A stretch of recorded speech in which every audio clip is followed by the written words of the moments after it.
फायदे हैं, विक्टिम को किन अधिकारों को जानना है, इन सारी चीज़ों को लेकर के ये कार्यक्रम आयोजित है। ज़्यादा समय न लेते हुए मैं इतना कहकर अपनी वाणी को विराम देता हूँ। जो आज से होने वाली है या हो चुकी है, उस कार्यक्रम में उपस्थित हमारे आदरणीय कलेक्टर साहब, एसपी साहब, एडीपीओ साहब, सीएसपी साहब, और मैं देख रहा हूँ शहर की एकदम प्रबुद्ध वर्ग जो यहाँ पधारा हुआ है, चाहे हमारे वो रिटायर्ड डीएसपी पांडे साहब हों, वकील साहब हों, इस कार्यक्रम को जगह देने के लिए हमारे सिंह साहब हैं, सभी मैं देख रहा हूँ दलों से भी हैं, चंदेल साहब बैठे हुए हैं, यहाँ वकील साहब लोग और हैं, व्यापारी मंडल भी है।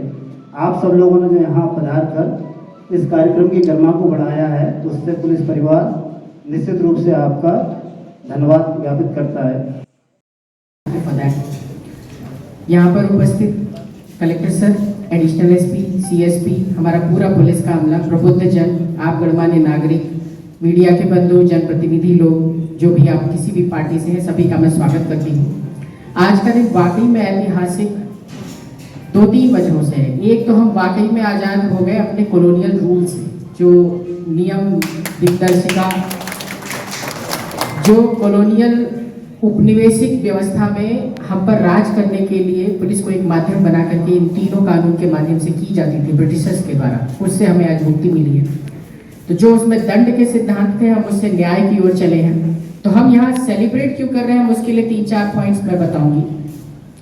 क्योंकि हम दंड से अब न्याय पे चले गए, क्योंकि हमारा जो भारतीय न्याय प्रणाली है वो एक्चुअल में बिफोर पौराणिक टाइम से वो रिफॉर्मेटिव पे है, दंड पे नहीं है, रिफॉर्मेटिव पे, सुधारात्मक रवैये पर है। सुधार गृह में भी भेजने का कॉन्सेप्ट बाल अपचारियों का है, जेल को भी सुधार गृह ही कहा जाता है। तो ये फॉरेन कॉन्सेप्ट, दंड का कॉन्सेप्ट ही पूरा फॉरेन कॉन्सेप्ट है। तो पहली बात तो हम दंड से न्याय की ओर चले गए आज की डेट में, 30 जून के रात 12 बजे के बाद से। कॉलोनियल रिजीम से एक्चुअल में डेमोक्रेसी में आ गए, क्योंकि तब औपनिवेशिक व्यवस्था थी जिसके तहत ये कानून बने थे। अथॉरिटेटिव से अकाउंटेबिलिटी पे आ गए। अथॉरिटेटिव हुआ करते थे क्योंकि हमें राज करने जैसे कानून मिले थे, अब अकाउंटेबिलिटी पे आ गए। वाई? बिकॉज विक्टिम को, जैसा सीएसपी और एडिशनल एसपी सभी ने बताया कि within 90 days we are suppose to inform the victim कि आपके केस में हमने क्या क्या किया, प्रगति रिपोर्ट भी हमें देनी है। फास्ट ट्रैक डिस्पोजल, अभी कुछ केसेस को चिन्हित किया था कि ये केसेस जो है चिन्हित हम जान के करने थे, जो हमें लगते थे संगीन, के उसको फास्ट ट्रैक में कराएंगे। अब इसी अम्ब्रेला एक्ट में ही ये बात आ गई कि जैसे ही आप चार्जशीट हमारे द्वारा कोर्ट को दी जाएगी तो 45 दिन के भीतर आरोप तय करने होंगे और 90 दिन के भीतर ट्रायल स्टार्ट होंगे। तो starting from FIR with in 6 month हम डिसीजन देखेंगे कोर्ट के द्वारा। तो this is the fastest one, क्योंकि अभी भी हम देखते हैं 3-3 पीढ़ियां, 4-4 पीढ़ियां न्याय की दरकार में अभी भी प्रतीक्षारत है। तो अगर पिछले केसेस को अभी हम नहीं जानते क्या किया जाएगा, लेकिन आज से जो दर्ज हो रहे हैं एफआईआर, उनकी परिणति हम न्याय के रूप में एटलीस्ट 6 मंथ में देख लेंगे। तो ये बहुत बड़ी चीज है जो आज हमें दी गई है। टाइम बाउंड जस्टिस की जगह, जैसे कहा जाता है delayed justice is actually injustice, तो न्याय इतनी देर से मिलता था कि तब तक बहुत कुछ अपने लेवल पे ही लोग निपट लेते थे।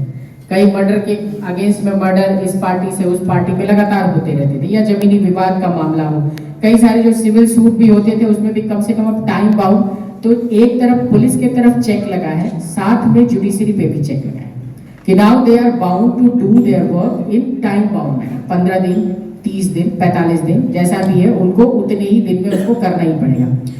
विक्टिम प्रोटेक्शन स्कीम पहले भी थी, स्पेशल एक्ट्स में अभी भी है, पर अब ये अम्ब्रेला रूल में आ जाने से नाउ अब ये हमारी ड्यूटी है। और जल्दी डिस्पोजल जब कोर्ट को भी करना है तो इजीली मॉनिटरिंग होगी हर केसेस की।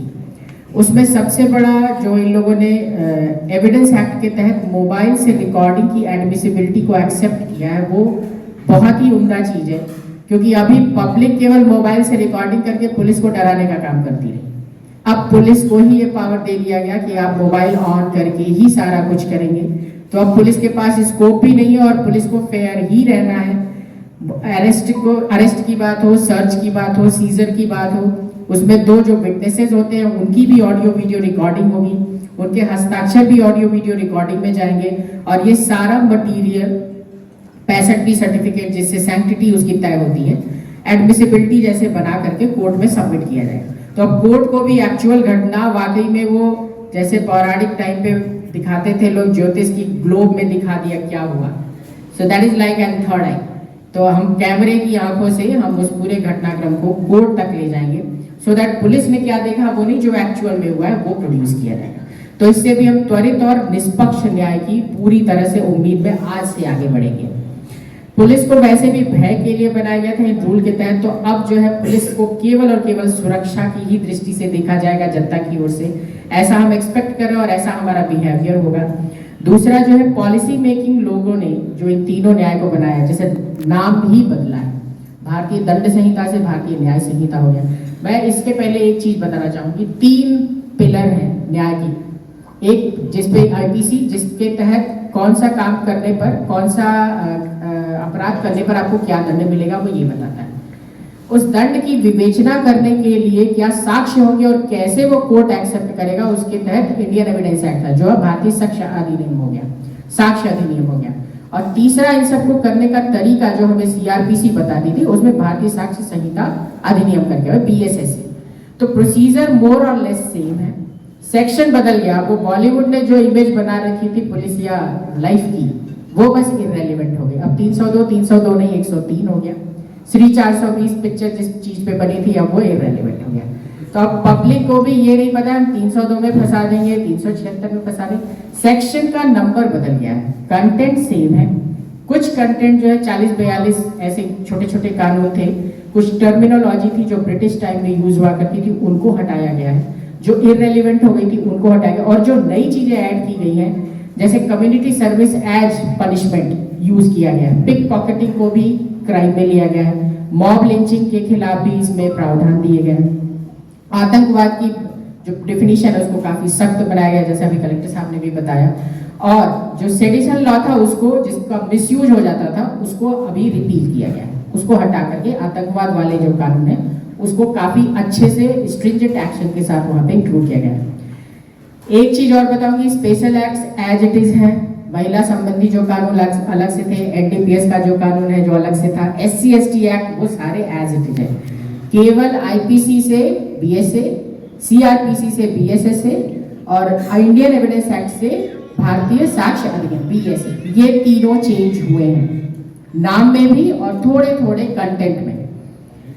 तो आप सभी प्रबुद्ध जनों से एक जो बहुत बड़ी अपेक्षा है, क्योंकि पुलिस और पब्लिक के बीच आप जो है सेतु का काम करते हैं, तो जो विश्वास की सीढ़ी है वो आपके थ्रू जाती है। This is also the part of community policing.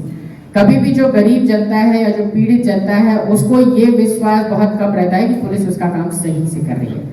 तो अब जो सेक्शन बदल गए हैं, पता चले वो हमारे पास FIR दर्ज कराने हो गया, हमने 376 बोला था लगाने को और ये तो 76 लगा रहा है। तो एक्चुअल में we are doing the same thing, पर वो विश्वास आपके द्वारा मैं चाहती हूँ आम जन में जाए कि सेक्शन बदल गया है, कंटेंट वही है, अपराध उसी सेक्शन में दर्ज होगा जो उस सेक्शन को अट्रैक्ट करेगा। उसके लिए आप सभी NCRB का ऐप डाउनलोड कर सकते हैं, उसमें ई संकलन में पुराने एक्ट के तहत क्या था और नए एक्ट में क्या सेक्शन है वो आराम से आपको दिख जाएगा। तो कोई कंफ्यूजन नहीं है, that's a well placed system. आप अपने अपने एंड्रॉइड मोबाइल में NCRB का ऐप डाउनलोड कर सकते हैं, उसमें कंपैरेटिव चार्ट है, तो आपको ना पुलिस बरगला सकती है और ना आप किसी भी गलत फहमी में रह सकते हैं। बाकी ट्रैफिक रूल सेम है, वही फॉलो करना है। कोई भी ऐसा मतलब स्कोप नहीं आया है जिसमें कि अब हम ये नहीं करेंगे वो नहीं करेंगे, no, nothing has been changed as such. पर हम इसको सेलिब्रेट इसलिए ही ज्यादा कर रहे हैं कि ब्रिटिश कॉलोनियल रूल के बने हुए जो नियम कानून थे उससे अब हम वाकई में स्वतंत्र होकर के भारतीयों के लिए भारतीयों द्वारा बनाए हुए कानून से अब संचालित होंगे। Thank you so much, all the very best to all of you, thank you.